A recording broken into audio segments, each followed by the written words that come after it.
اللي بيحصل مع الاطفال دي ان كل الاطفال بتغير دمها اول ما بتتولد، كرات الدم الحمراء بتاعتنا بتتغير ومفيش اي مشكله خالص، ولكن الاطفال دي بيبقى عندها مشكله زياده ان هو بيصفر قبل نهايه اليوم الثالث. طب ايه اللي بيسرع ان هو يصفر قبل نهايه اليوم الثالث؟ ان يبقى في عوامل مساعده ان الطفل ده يصفر. ايه هي العوامل المساعده؟ ان الطفل ده يبقى مولود بري تيرم، مولود بدري، او ان هو يكون عنده ميكروب في الدم، او الام فصيلتها او والطفل اي فصيله تانية A او B او AB، او ان الام تكون فصيلتها سالب والطفل اي فصيله موجب سواء O او A او AB او B موجب عكسها يعني. دي العوامل المساعده ان هو تتكسر. طيب انا ليه ببقى حزين على الحالات دي؟ عشان الاهل مثلا، او ممكن برضو العوامل المساعده ان الام مش عارفه ترضع او الحلمه بتاعتها فيها مشكله داخله لجوه مثلا، او ان الطفل ممكن يكون عنده مشاكل في عيوب خلقيه، وده مش موضوعنا احنا. اللي يهمنا بس هنا ان اللي بيحصل ان الاطفال دي اول ما بتصفر ممكن تلاقي الام تلاقيها راحت قاعده تقول مثلا لا ده طبيعي مفيش مشكله، طب ممكن نستنى يوم. الاطفال دي احنا بنعالجها بالساعه بالساعه.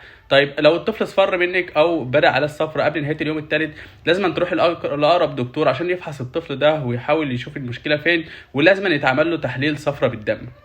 تمام. تحليل صفرة بالدم ده بناء على التحليل الصفرة بيقول لك والله عمر الطفل ده اهو ساعه او 2 او 10 او 14 مثلا، وتحليل التي اس بي الصفرة ده كذا، والعوامل المساعده اللي موجوده كذا كذا، يبقى المفروض هنعالجه بالطريقه كذا.